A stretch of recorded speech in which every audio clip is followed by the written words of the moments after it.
महोदय, भूजल स्तर संरक्षण हेतु निम्न प्रक्रिया द्वारा जल स्तर बढ़ाया जा सकता है। वर्षा जल संचयन के लिए रेन वाटर हार्वेस्टिंग जैसी प्रक्रिया का उपयोग किया जा सकता है। भूमिगत जल स्तर की निगरानी एवं अत्यधिक दोहन। तीसरा, जल पुनर्चक्रण, जिसमें घरेलू एवं औद्योगिक जल आता है।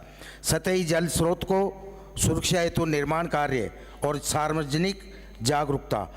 अब भूजल का बचाव कैसे किया जा सकता है, इसमें कुछ मैंने पॉइंट्स रखे हैं। धरातलीय संसाधनों का विनियमित दोहन, इष्टतम और विवेकपूर्ण उपयोग सुनिश्चित करना।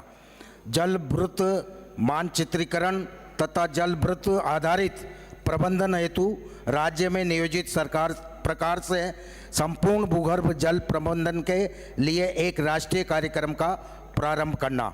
एकीकृत प्रकार से वृहद पैमाने पर भूगर्भ जल रिचार्ज कार्यक्रम को लागू करना तथा अत्यधिक दोहित नाजुक प्रखंडों को एक समयबद्ध प्रकार से सुरक्षित श्रेणी में लाना।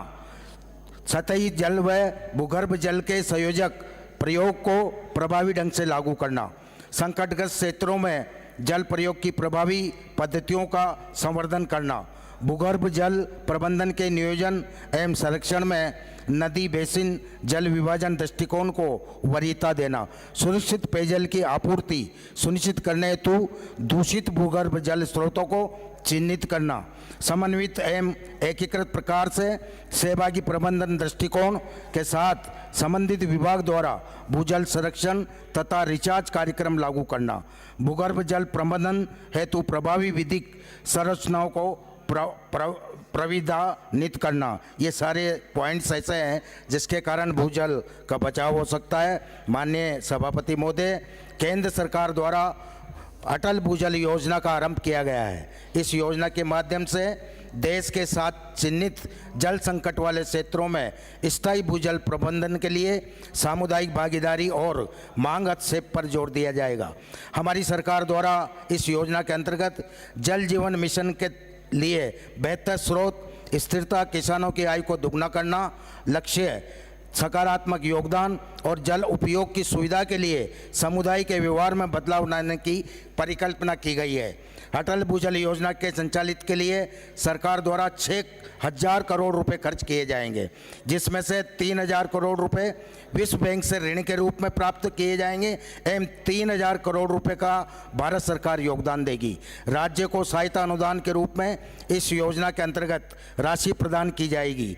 अटल भूजल योजना का संचालन हरियाणा, गुजरात, कर्नाटक, मध्य प्रदेश, महाराष्ट्र, राजस्थान और उत्तर प्रदेश की 8,353 जल संकट ग्रस्त ग्राम पंचायतों में किया जाएगा।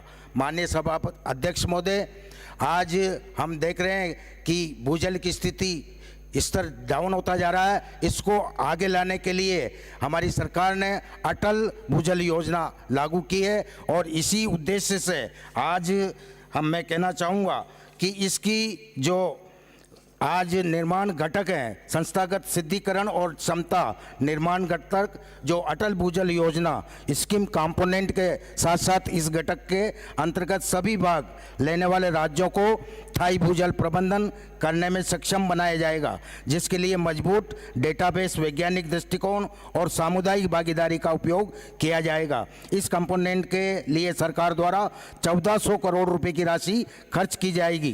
प्रोत्साहन घटक, इस घटक के अंतर्गत भूजल के स्तर को बढ़ाने के लिए केंद्र और राज्य की विभिन्न चल रही योजनाओं के बीच सामुदायिक भागीदारी, मांग प्रबंधन और अभिसरण पर जोर दिया जाएगा। इस गठन के संचालन के लिए सरकार द्वारा 4,600 रुपये की राशि खर्च की जाएगी। अटल भूजल योजना के अंतर्गत कई प्रकार के योजनाएं लागू की गई है। इस योजनाओं में 7 जो चिन्हित देश क्षेत्रों में स्थायी भूजल प्रबंधन के लिए सदस्य बिल पे आपके माननीय संसदीय मंत्री को बोल रहे हैं। माननीय